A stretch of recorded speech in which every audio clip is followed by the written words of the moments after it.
তোমার প্রতি অনুভূতি গল্পের 6 নম্বর পার্ট। আর এই পার্টটি অনেক বেশি ইন্টারেস্টিং হতে চলেছে। তো চলুন বেশি কথা না বলে গল্প শুরু করা যাক। কিন্তু কেন, কি হয়েছে কিছুই বুঝতে পারছি না। এভাবে কেটে গেল 10 দিন। এখন আমি মোটামুটি হাঁটতে পারি সাপোর্টারগুলো নিয়ে। রিমির সাথে সম্পর্ক বন্ধুত্বের মতো হয়ে গেছে। আর আন্টির পরিবারও আমাকে একজন সদস্য মনে হচ্ছে। আর এই কয়েকদিন ভাবির নাম্বার বন্ধ পেয়েই যাচ্ছি। আজ রিমির আপু বাসায় গেছে, আমাকে দেখে গিয়েছে, আমার সব রকমের হেল্প করবে বলে দিয়েছে। তিনি বলেছেন আমাকে নাকি ওনার অফিসে চাকরি দেবে, এখানে থেকে লেখাপড়ার পাশাপাশি চাকরি করতে। কথাটা শুনে খুব খুশি আমি। কিন্তু ভাবির মোবাইলে কি হয়েছে সে চিন্তায় ঘুমাচ্ছে না। রাতে খাবার খাওয়ার পর ভাবির নাম্বারে আবার কল দিলাম, রিং হচ্ছে। আমি উত্তেজিত হয়ে যাই। মোবাইল ঠিক হলো। ভাবি ফোন রিসিভ করে বলল, হ্যালো, আসসালামু আলাইকুম। আমি বললাম, ভাবি আমি অনিক, কেমন আছো? তোমাকে ফোনে পাই না কেন, মোবাইল বন্ধ দেখায়? ভাবি বলল, অনিক আমি ভালো নেই। তাই বলেই ভাবি অযথায় কান্না করতে শুরু করে দিল। আমি বললাম, কেন ভাবি, কি হয়েছে আমাকে বলো। ভাবি কান্না করে বলল, বাসায় আমাকে নিয়ে নানা রকমের কথা চলছে। আমি বললাম, কি কথা, আর মোবাইল বন্ধ ছিল কেন? ভাবি কান্না করছে আর বলছে, তোমার সাথে ওই দিন কথা বলার পর তোমার ভাইয়া শুনে ফেলে আমি যে তোমার সাথে কথা বলতেছি। তাই সে আমাকে প্রতিটা রাস্তায় নিয়ে আরও কত কি বলে বকা দিচ্ছে। আমি বললাম, আমার সাথে কথা বলতে বলে তুমি পতিতা হয়ে গেলা? কথাটা শুনে খুব খারাপ লাগছিল। ভাবি বলল, বলে তোমার মতো ধর্ষক যে চাচাতো বোনকেও ছাড়ে নাই, তার সাথে কোনো ভালো মানুষ কথা বলতে পারে না। যাদের চরিত্র খারাপ তারা এইসব ছেলেদের সাথে কথা বলে। আমার নাকি তোমার সাথে অবৈধ সম্পর্ক আছে। বাসায় সবাইকে ডেকে বলতে থাকে। ভাবির কান্না আর অপবাদে আমারও কান্না আসছে। কারো ভালো করতে গিয়ে কারো খারাপ করে ফেললাম না তো? আমি বললাম, তারপর কি হলো? তারপর আমাকে বাসার সবাই নানা রকমের কথা বলতে থাকে, সাথে মিথিলাও। আমি সবাইকে বলি তুমি নির্দোষ ছিলে, তোমার কাছে ভিডিও ছিল। কিন্তু মিথিলা সুমিত দামের সম্মানের কথা ভেবে বলি নাই, আমাকেও বলতে দেয় নাই। ভাবির কান্নার কারণ হয়ে দাঁড়ালাম আজ। মিথিলাও কথা শোনাচ্ছে ভাবিকে, যার জন্য এত কিছু সেই এখন সাধু। এই কথা শোনার পরে সবাই তোমার ভাইয়ার সাথে তাল মিলিয়ে আমাকে বাসা থেকে বের করে দেয়। আমি এখন আম্মুর বাসায় আছি। এখানে আসার পর আম্মু আমাকে নানা কথা বলছে অনেক। এটা আমি কি করলাম? নিজের ভাবির সংসার ধ্বংস করে দিলাম। আমি কিছু বলতে পারছি না, শুধু কান্না করছি। আমার জন্য ভাবির সংসার ভেঙে যাচ্ছে। ভাবি বলল, অনেক কান্না করছো কেন? কান্না করছি আর বলছি, ভাবি আমাকে মাফ করে দিন প্লিজ, আমার জন্য তোমার সংসার ভেঙে গেল। ভাবি বলল, অনেক এইসব নিয়ে ভেবো না, তুমি ভালো আছো তো? কান্না সরেই বললাম, না ভাবি, তোমার কথা শুনে মনে হচ্ছে এখনই বাসায় এসে ভিডিওটা দেখাই, কিন্তু আমার কাছে তো এখন ভিডিওটাও নাই।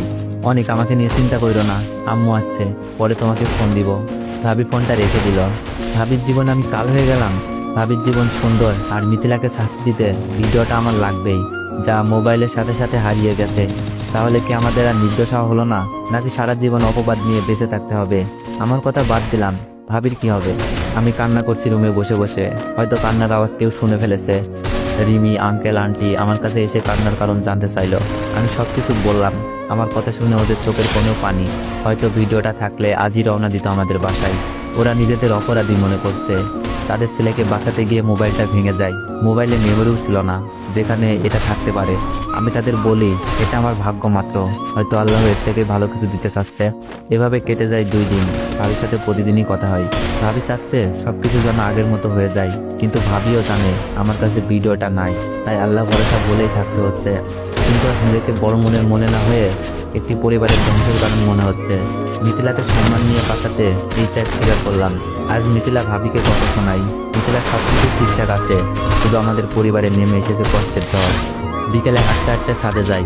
আজ প্রথম কষ্ট করে হলেও ছাদে আসলাম। রুমের ভিতরে কষ্টগুলো বের হচ্ছে না, একটু পর পর আমাকে হানা দিচ্ছে। কাউকে কিছু না বলেই চলে গেলাম। ছাদে গিয়ে দেখি ওই দিনের মেয়েটা আমাকে দেখেই বলল, কেমন আছেন? আমি বললাম, আলহামদুলিল্লাহ ভালো। আপনি? মেয়েটা বলল, ভালো, আপনার সাথে একটা কথা ছিল।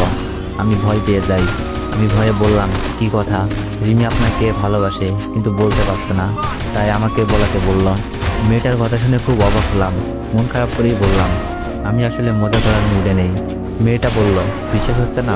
এই তো রিমি এসেছে। রিমি মনে হয় ছাদে এসেছে আমাকে খুঁজতে। রিমি আমার কাছে আসলো আর মেয়েটার সামনেই আমাকে বকতে লাগলো। রিমি রাগ দেখিয়ে বলল, এই আপনি কি কিছু বুঝেন না? একা একা ছাদে চলে আসছেন, আমাকে বলতেন নিয়ে আসতাম যদি কিছু হয়ে যায় আপনার। আমি কিছু বলছি না, শুধু অবাক হয়ে রিমির কথা শুনছি। রিমি কি সত্যি আমাকে ভালোবাসে? তাহলে এভাবে কেন শাসন করছে? রিমি বলল, কি হলো, কথা বলছেন না কেন? আমি বললাম, কাউকে বিরক্ত করতে চাই না, একা একা চলে এসেছি। রিমি বলল, বিরক্ত মানে?